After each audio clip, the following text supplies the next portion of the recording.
ഞാൻ എൻ്റെ ജീവിതത്തിൽ ഏറ്റവും കൂടുതൽ നന്ദിയുള്ളതും സ്നേഹിക്കുകയും ചെയ്യുന്ന ആരോടാണെന്നറിയുമോ? എന്നെ വെറുത്തവരോട്, എന്നെ ഒറ്റപ്പെടുത്തിയവരോട്, എന്നെ കളിയാക്കിയവരോട്, എന്നെ അപമാനിച്ചവരോട്, എന്നെ അവഹേളിച്ചവരോട്,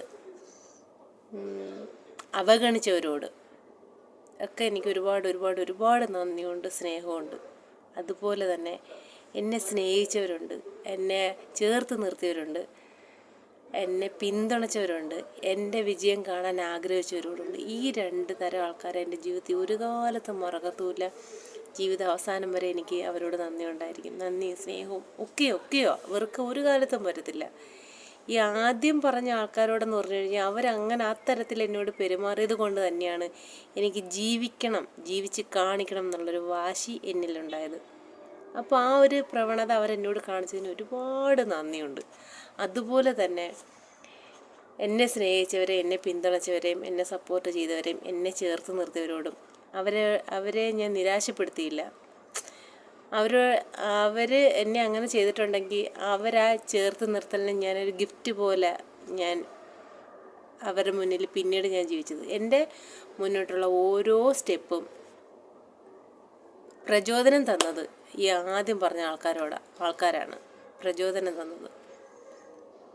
വാശിയായിരുന്നു.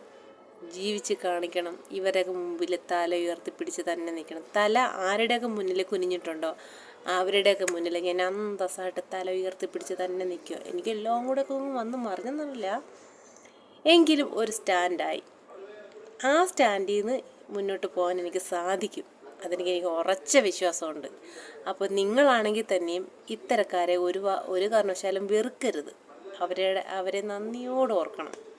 കാരണം അവർ നമ്മളോട് എന്താണോ കാണിക്കുന്നത് അതൊരു ഒരു വാശിയായിട്ട്, ഒരു വെല്ലുവിളിയായിട്ട് അങ്ങ് ഏറ്റെടുക്കണം. എന്നിട്ട് അവരുടെയൊക്കെ മുന്നിൽ തന്നെ ജീവിച്ച് കാണിക്കണം കേട്ടോ.